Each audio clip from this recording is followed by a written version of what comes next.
Hey everybody, welcome to another episode of the Business Barbershop Podcast. I am Chris. I'm Keen. And today, I think we're going to start talking some commercial real estate, and then we'll see where everything goes. This is going to be, Keen doesn't even know this yet, it's going to be a shorter episode than normal because we're starting late because I was late and I have to leave on time.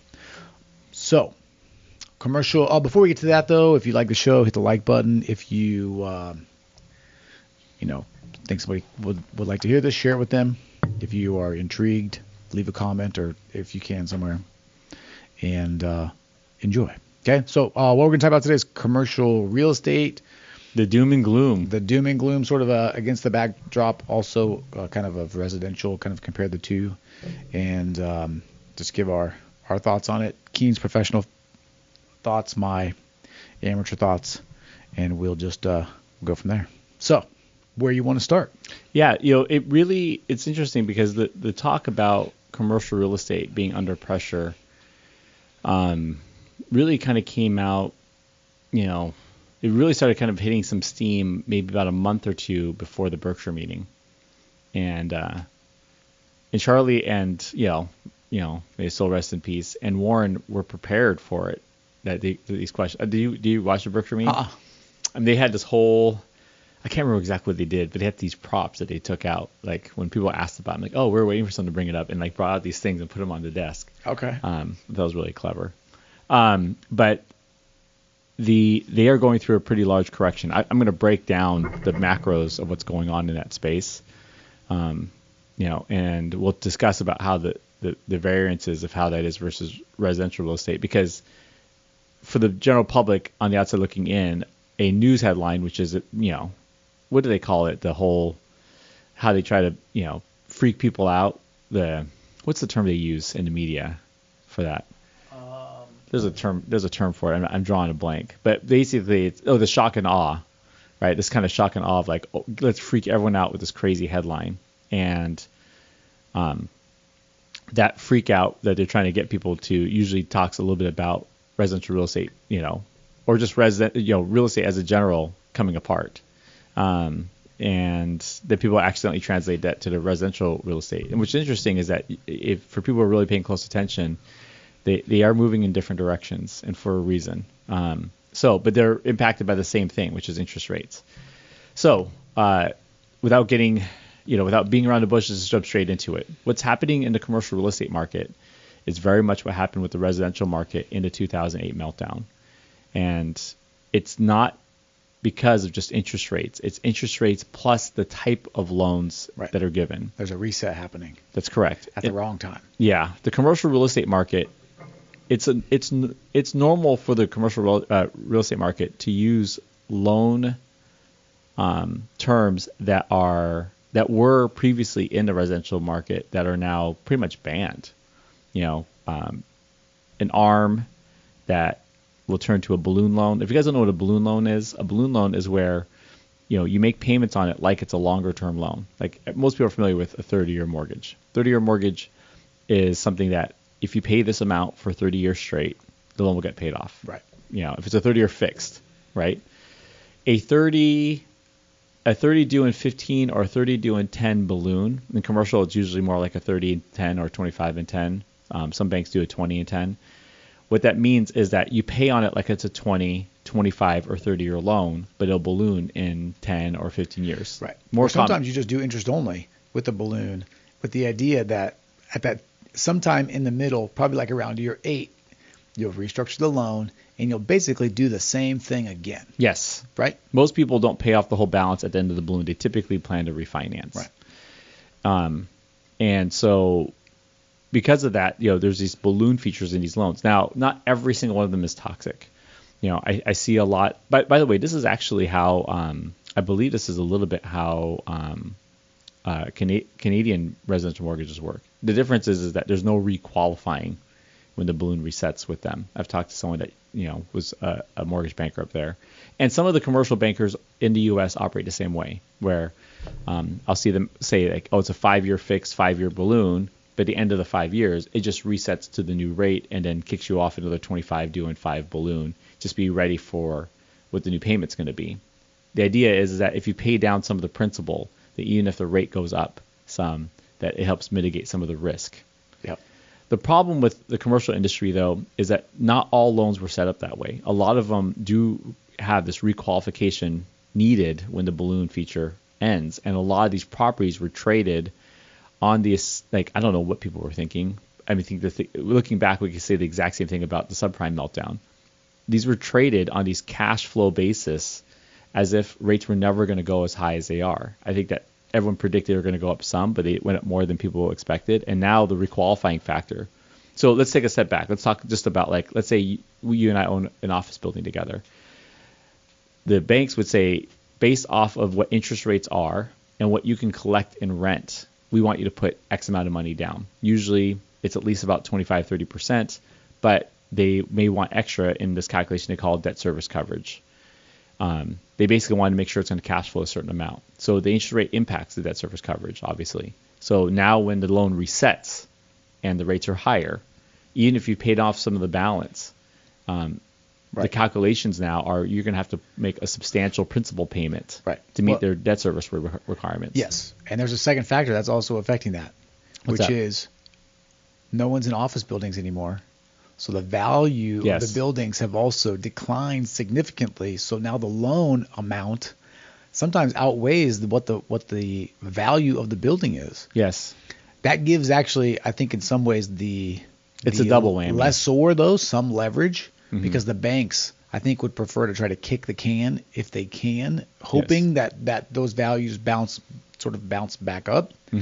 But they're also a bank, so they have like very strict, what makes it tougher for the government to intervene in this sector is it's using taxpayer dollars to save, property owners who own multi-million-dollar properties. It doesn't go very, very well. Number one. No. Number two, even if they wanted to, because they thought it would be too impactful to the economy, it's not as simple because, like, when COVID happened, this is true even for like the subprime meltdown. When the subprime meltdown happened, they couldn't save every subprime loan from going through default, which obviously, would have helped if they could. But they at least could try to have some programs for the people who had a Fannie Mae, Freddie Mac, or FHA-backed mortgage because they were either government-sponsored or government-insured. The percentage of commercial loans that are just privately portfolio loans with banks is actually the majority of that market share. They're usually held on their books. And that's one of the reasons why the banks have those terms on them is because, lending money out for 30 years straight on the same rate doesn't make a lot of sense. Securitizing it as a government bond is how those other loans happen. But, in general, if you're thinking about what a bank does, if they lend out money, they want to make a certain interest rate on it. Similar to like if they're giving out an interest rate on the CD, guaranteeing it for a longer period of time is not an easy thing to do, right? And getting a fixed rate of return on that loan as an investment as a bank doesn't always yield great results long term. They want the principal back and kind of reset how they're lending their money and also mitigating their risk, which is why they like to reset it and requalify on the current cash flow and current interest rates and not give away a low interest rate when rates are higher, because in high inflation times, if they have a low rate, they're not even making money on it. And so they need to be able to make sure they're still making money and, requalifying their debt. So yes, it's a combination of those two things. So obviously it's going to impact certain markets more than others. In the commercial real estate market, it's going to have a heavier impact on office spaces in the number one sector because of how many companies need office space and now allowing work from home setups. Although I always knew there was going to be a pushback to it. And we're starting to see it now where managers say, hey, we're not seeing the same results. The employees like it, but the managers just aren't seeing the results. I for sure saw that. And we put an end to that right near the end of COVID. So, but that adds an element to it. And then also the kind of loans that we had, right? The second sector that's impacted the most is probably like retail, because obviously when COVID happened, a lot more people shifted to online purchases and people are more used to it. They're more used. Retail is bouncing back. Office though is definitely bouncing. It's taking a hit, especially in the tech. I mean, and also even when you talk about office, I think it also it really depends. I think a lot like city to city. Yep. Like if you're a tech centered, And that's very much happened in the residential market. So in the 2008 crash, the tech company that was booming at the time was Apple. And if you looked at the values of homes in Cupertino, I mean, their average home price is is about $2 million now. Yeah. They dropped from an average value of about 1.1 million down to about, it's funny how I memorize this stuff. It's about from 1.1 million at the pre-subprime meltdown crash, dropped only about 11% from the peak to the valley, and valleyed right around 2010. So about a 2-year drop that combined about 10, 11%. Yep.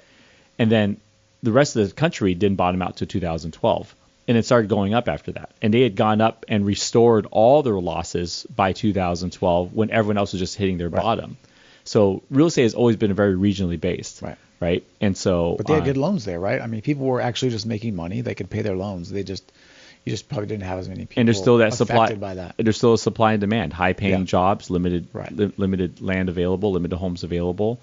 There just wasn't much correction. Which, by the way, a 1.5 to 2 year drop and low double digits is about what most areas went from peak to valley just in this correction we went through with high rates going up. So what the whole country is going through with rates going up and then now kind of bottoming out and starting to work their way back up is about what Cupertino went through in the subprime meltdown. Yeah. Where everyone else, it was way more, and you imagine places like Detroit were hammered way harder. So real estate's always been very regionally based. So yes, office space, one, retail is rebounding for sure, but there's two things working against it. With the rates being higher, even if you could hold on to the same occupancy rates and the same rent rates as before, but maybe it's a little bit, you're still going to be corrected by the higher interest rates. So when there's a lower rent rate and higher vacancy combined with a higher interest rate, it's squeezing from two different sides. The assets are worth less, if rates were When you're talking about the owners, when you're talking about the owners of the space of the real estate, you're right, 100%. And so when that puts pressure on the owners, then it just creates a it creates a bend. It creates a bend, but maybe it won't break, but maybe it does. Who knows? But the pressure is real. Yeah. A lot of those loans have a 5 to 10 year reset period, and if you try to time when they were locked in, these owners, they're not like you're going to get an occasional head in the sand approach, but they're typically a little bit more savvy. They knew what they were signing. They fronted quite a bit of money, and so they're already trying to figure out how to work through it. For sure, because the solution, the end game solution, is not a good one. No. One of the most common things that they're doing right now is they're doing these conversions. So we saw this early on in COVID where hospitality's made a strong rebound. It's not fully rebounded, but it's made a strong rebound. But what a lot of people did is they did these hotel conversions where they would take these extended stay hotels that were zoned in multifamily zones, because extended stays are pretty much studio apartments. Yeah. So they just converted them into multifamily to help get like a strong cap rate on a discounted asset. So a lot of people are taking these office spaces now and trying to do these multifamily conversions to help save the asset, because even though those ones also are going to get hammered by the higher interest rates, people need a place to live. Yeah. And it's one of the reasons why people ask, like, oh, look, in the commercial space, they want to get in commercial real estate because the cap rates are higher, you earn higher cash flow, and there's a lot of money in that space. But when the economy gets corrected, they get impacted more because not everyone needs to open a business. Some businesses will survive, some don't, but everyone will need a place to live. So typically multifamily will trade at a cap rate that's near the interest rates of the loans that they're funding, usually a little bit lower. So if they're funding loans in the 6s, usually you're buying things on a cap rate close to 6, 5.5, 6%, depending on the region that you're in. Obviously, interest rates are more of a national thing, and cap rates vary from region to region also. But at least locally, they tend to trade at pretty similar to the interest rates of the loans that they're funded at. And so they're still being corrected because of the higher interest rates, but at least there's occupancy. There's still not a lack of vacancy. For a minute we worried about multifamily because all the rent provisions, where people could not be kicked out of their place during COVID. That's come and gone. So there's a real correction happening in that space, and it will be regionally based. So there's this So as these doom and gloom articles come out about real estate, they're typically focusing on the commercial sector. I still think there's opportunity in the multifamily space. There's still certain kind of multifamily assets that have shorter term balloon loans. I was just talking about it with some colleagues there. Back in the day when people would turn like an apartment building into condos, the developers were not always successful in selling off the last bunch of condos. And so either they would sell it as a group, or if they got defaulted on it and the banks took it back and they sold it all as a lump sum, they'd sell these pieces of a condo complex, basically, let's say it's 40 of a 100 unit complex, all as a bulk to a multifamily buyer, and they're called fractured condos. And you can buy them on loans that look very similar to apartment loans, except for they typically have shorter balloon periods. From a friend of mine, he said that they're usually about a 5-year balloon versus like you can get like 10, 15s on other ones. 10's more common, I think. And so people who have acquired a fractured condo, 3 years ago, and they're staring down, or more likely 2. Let's say we're a year into COVID, market's rebounding, rates are low, the assets are getting valuated high. If you took if you bought a fractured condo 2 years ago, cash flow is looking great, but you're staring down some kind of exit strategy that is required within a couple of years. And if you're not ready for it, you can get yourself in trouble. And the more obscure the asset is, and the more obscure the lender is of the funding, the less likely there's going to be a bailout. Correct. Yeah. There's going to be a bunch of bankruptcies. Bankruptcies, foreclosures. Yeah. Well, that's what I mean. That's what I mean. There's going to be a bunch of the banks taking back the assets and then selling them at a significant discount. Which is one of the reasons why regional banks still, they obviously we talked about it before, and people investing in them, and why they've made a rebound, but they're still under pressure. Even though we're in a decreasing rate market, they're still under pressure other than other assets, because so many of them hold assets like this. Yeah. That's why when you're, I don't want to get all the details, but I'm like, okay, which banks do I want to individually invest in? The reason why I wasn't putting the ETFs, I was like, I want to know who was doing more commercial versus residential, interest only versus non, and I'm a banker, so I'm looking for that stuff. And the ones I was buying into, they weren't doing a lot of that stuff. They were doing a lot more residential. So now let's look on the flip side. These, if you think about what we're talking about, we're really talking about long-term impacts that were related to COVID, right? Rates went down temporarily to record lows. There's a shift in how retail and office space was done. There's long-term changes that came after that. There was a tremendous amount of cash in the market. Mm-hmm. That's why prices also went up so high. Yep. So, the interest rates allow you obviously to just money. raise the price, but you also have an influx of cash just into the world. You have both. A lot of people's economic forecasts, investment decisions have to be taking the time to study these things and really think about how they impact a specific category. I think what people don't also realize, and I really didn't get this until I kind of started listening to just some different podcasts and just learning about this kind of stuff. But you think like Warren Buffett, right? They might be sitting on like $100 billion of cash. Yes. They're just waiting, right? Keep your powder dry or whatever. They are the exception to the rule. Most of these investment funds have to deploy their capital so that they can raise the next round. Yes. And if they are sitting on money too long, it doesn't earn anything, and the people investors that get pressured. they want the money back. Yeah. So they often have to make these investments that they may not be risky. Warren gets criticized once in a while when he's not performing as well as the rest of the market, but he just knows what he's comfortable with. And he's like, hey people, it's my money. Yeah. Like F you guys, I don't care. And if you don't like it, don't worry about it. We're buying our stock back. That's right. You want to sell it, we'll buy it. That's right. 100%. And I think that's kind of the difference. He's not trying to raise a round. He's never cut a stock shares. Right. Whether he's just $500,000 playing the game. He's just playing. Yep. But so I think what happens is that's also how you get these assets kind of driven up in price in some ways, is because that's also how you have so much money invested like in tech, bad tech startups where you're like, these guys are idiots. Well, you got to hit the home run. You're making a bunch of investments that are so, trying to make good ones. Right. But you have to deploy this money. It has to go somewhere. Right. Right. So let's take a flip to that. So anything more further with commercial Nope. you could do? I think that really hits it. Yeah. So why is it that how is that sentiment so different than what's happening in residential? Well, our toxic loans went away. Dodd-Frank made sure of that 2010, 11, Right. right? And in addition to that, even the portfolio products just were not priced as well as agency loans, which is like the regular Fannie Mae backed product during COVID. All that part of the government funding went towards another round of quantitative easing. Quantitative easing is where the government buys actual mortgage-backed securities to drive down the yields and interest rates. They did this during the Great Recession, and they did it again during COVID, which drove rates into the twos. Yep.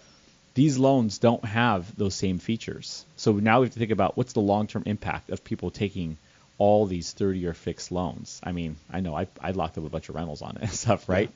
So, but for most people, even if you just have your one house, when you lock it in at 2-3%, 2.5% to 3.25%, you have to ask yourself, what's your desire to move up? Some people will still trade up, but they just can't. It's hard to pencil the move when rates have moved up so much. So we saw that's one of the reasons why Home Depot did so well in the years following. People said, well, I'll just remodel the house that I have, because it was just too difficult to try to pencil a move up. Yep.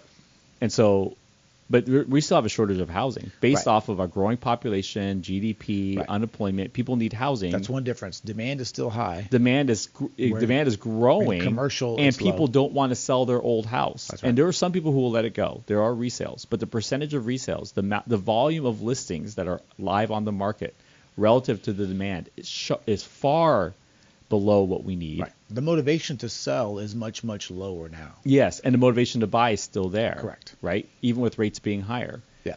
So, similarly, Warren and Charlie can have their little tabletop meme jokes about what's happening with commercial real estate, right? And Charlie probably put it best. He said, "Look, you guys can talk about what's happening with commercial real estate, just as a kind of close a circle on that. But just remember that whenever there's a world of corrections, there's also a world of winners, right? Yeah. And that's just the truth. Some people are going to get clonked on the head. It will cause a recession in that specific space. And some people who are wise enough, who are buy ready, will, act on it. Yeah. I'm already working on my strategies in that space. Right. Yeah. Right. It's like we talked about before. It's like circle of life. Like there's going to be times of plenty and there's going to be times of famine. Yep. In almost every industry, it works like that. Now the cycles are a little bit different. The scope of the change can be different, Yep. from industry to industry, but and particularly in real estate, you almost are always going to see it at some point in time. That's correct. There's going to be something that's going to affect the residential real estate market in the future as well. Yep. Most likely. Yes, 100%. We don't know what it is. Right. But I mean, there's going to be something. Like Yes. it just that is how it works. Yes. Yes. Same with the stock market. It goes up and then it goes down. Right. And then it goes up and then it goes down. Over time, it trends up. But in any snapshot in time, which could be like 18 months, for example, you can have very, very wild, or in the Great Recession, 2.5 years, 3 years, you can have very, very big swings. Yep. You That's why I think it's so important. It's taken me a long time to really kind of frame a thought process to how I should invest based off of mentors and listening to people and so forth. But at the end of the day, a lot of stuff that I did before too, it was speculative gambling, Yeah. And I'm done with it. I get, like, when I listen to Warren talk about the stuff or Charlie talk about the stuff, it makes so much more sense to me now. I might not hit every grand slam, but when you recognize a double, triple, or home run, you just bet on it. Like, who cares if at the moment, think about when Warren bought Bank of America, right? That back during the Great Recession, that asset acquisition deal, we bought all those stocks in Bank of America at the price he was paying for the stock. The company was always going to thrive, and they can have the corrections, and they went down with the bank sector just recently also, and he's been trading bank stocks here and there a little bit back and forth. But when it's a really good company and you bought it cheap enough where they're making a profit and there's dividends being paid to, it's Yep. like, if you're getting a value discount on an asset that is long-term going to be profitable, it's like, is he really paying that much attention to the swings that Coca-Cola is going under when he owns so much of their stock? He's like, no, it's Coca-Cola. They make his a profit. dividend is more than the CEO makes in a year. Yeah. His in the multiple millions of dollars Right. of dividends that he gets from Coca-Cola. And the reason I give that as an example is because I think that the same is true for people who hold good long-term rental assets in good Yeah. areas. It's like, we can talk about the residential swings that happen, but it's just if it's a good asset and a good location, you're going to just do fine. Yeah. You The know? key thing when you're talking about your investment strategy, in my opinion at least, is you have to just ignore all of the flashy shit that everybody is talking about. Yep. You know, you have to ignore the grand slams that people have. First of all, 9 times out of 10, they're lying. Right. Or they're exaggerating, you know, or they're Or if they in their heart they think it's true, they believe the same crap. or that, it's going to happen, Mhm. and they're talking as if it's already happened. Yeah. You know, this idea has already paid off, even though like the it whole hasn't actually paid off yet. like you know, no one could ever convince me to buy some metaverse sticker of Right. a monkey smoking a joint. I don't even know what all Yeah. that shit was about. Because at the end of the day, there has to be some kind of marketable value, and I don't yeah. picture it. I get where they're trying to say it's going to be, but it's not. If you have to explain it to me multiple times for me to get it, it's maybe a little too soon. Correct.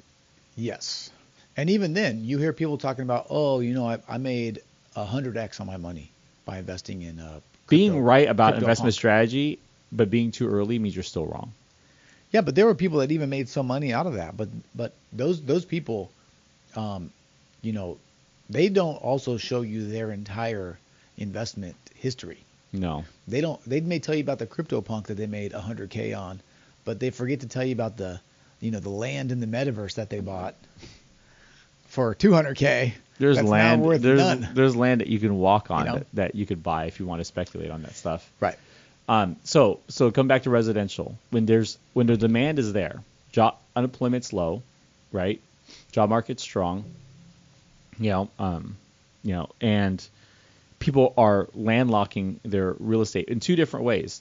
There's the bulk of it are regular homeowners, and then there's a fraction of people fraction of assets that have been tied up by like hedge funds. I mean, there's entire communities that are built just specifically to rent, right? Yeah. Which some people are really against because they're worried about that driving up prices and so forth. But look, it's part of the game, you know. Yeah. And so when that happens, then we become way more reliant on new construction. So, you know, in reverse, where everyone is, you know, this is a good example as any. When people are like doom and gloom, oh, the commercial segment's going to pull down the residential segment, then why did Warren buy $100 million of D.R. Horton a couple of months ago? Yeah. He knew what he was doing. Lennar was up over 200% last year. Lennar Homes was. And so, but that's because smart builders who know how to control their fixed costs, buying assets on the discount, they're probably storing that lumber that they bought on discounts, kind of like the way that Southwest Airlines did it with oil before the prices went up. And then they're building houses, and they have a 1-2 year runway of certain goods at a discounted cost, and the cost of the assets are going to continue to go up with rates drop, and there's less competition to sell their product because the resale market is stagnant because everyone's holding on to their low rate mortgage. I mean, it's easy to forecast why that segment is so different. It's the bulk of it are loans that don't have toxic features. Yeah. It's also makes the assets more valuable. When it comes to, here's the other thing too, when it comes to Warren Buffett and when it comes to those companies that he's investing in, you also have to remember that he likes companies that are run well. Yeah. You know, the likelihood of those type of companies going out of business is almost zero. Mm-hmm. Because they're not over leveraged, right? They're running. I have a business model and it's crushing, but it's within the guardrails of not falling off the tracks. That's correct. You know, so even if there is some big swing in the market, they may take a hit, but they're not going to become extinct. Mm-hmm. You know, because they're running their. That's the hard thing with when it comes to real estate. Aggression is so important that some people only have their foot on the gas all the time.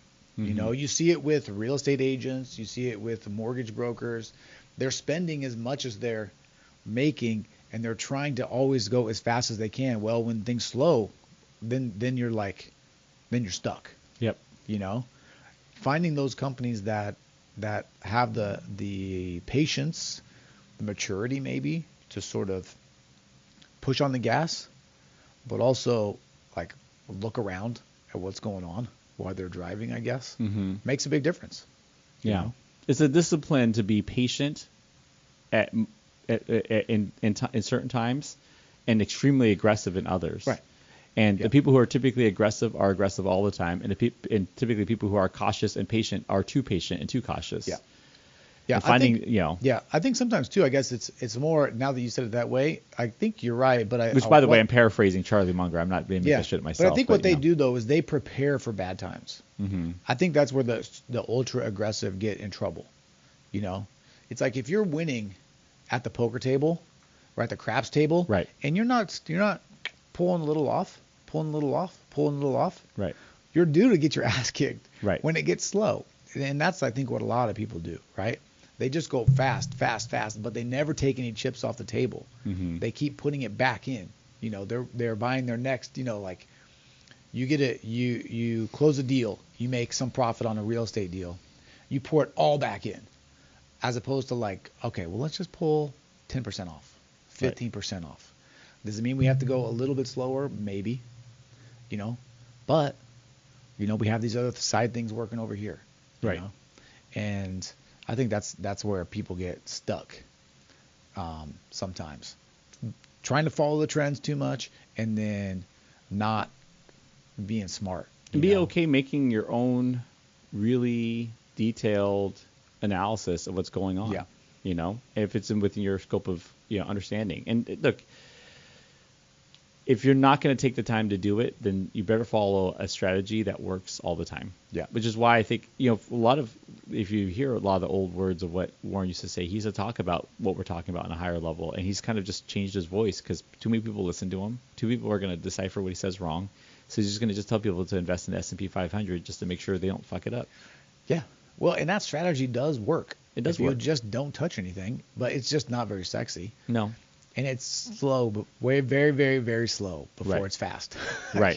It's so slow. That's right. So slow. It is really slow. Yeah. You may have to wait 20 years before you notice a difference, in sort of an uptick Right. in what you've actually put in versus what, comes back to you.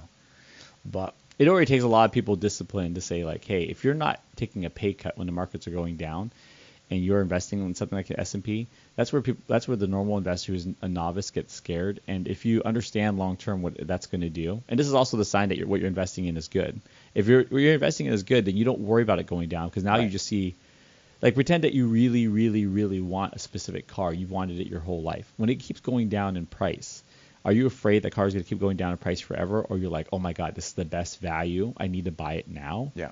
That's how you should see the stock investments or real estate investments you make. If you're not that confident as it keeps going down that the value's better than it was before and you should buy more of it at that moment, then that's a sign that you're buying the wrong investment. Yeah. You need Yeah. to have confidence that that's a good bet. Yep. And that was the aha for me when I, was dumb enough to put a couple grand in crypto, was when it was going down. Everything I knew about how I evaluate assets said if this went to zero, I wouldn't actually be surprised because it's just being traded as a currency. It doesn't actually retain its value by revenue it generates. If you take an asset and say it's worth a lot less, but they're generating revenue, then it's going to have to rebound, which is why the decision to bet so much on Facebook earlier in the year was such an easy one for me because I'm thinking to myself, like, I don't care how much money they burned in the metaverse. Right. They own the two biggest social media platforms and their ad revenue is off the Bananas. hook. Yes, and they're being traded at the PE price of like an average bank. Right. This is stupid. Buy a lot of it, right? And Yeah. and I think that's if you can't look at it like it's the biggest no-brainer, then you shouldn't be investing in it. And Yeah. if you can't make up your mind, if you're evaluating and you don't find anything, then just do the S&P until you find something you like. Agree. Yeah. Agree. All right, we got to wrap up. I Yep. got a meeting. Like I said, I was late at the Yeah. beginning, so our time is up. No, I think the time was perfect anyways. Yeah. Yep. So that was cool. As always, if you enjoyed this, like, share, comment, whatever. If you want us to talk about something specific, and you can get in touch with us, let us know some way. We'd be happy to do that. But we must say goodbye. So I am Chris. I'm Keen. This is the Business Barbershop Podcast. See ya. See you guys later.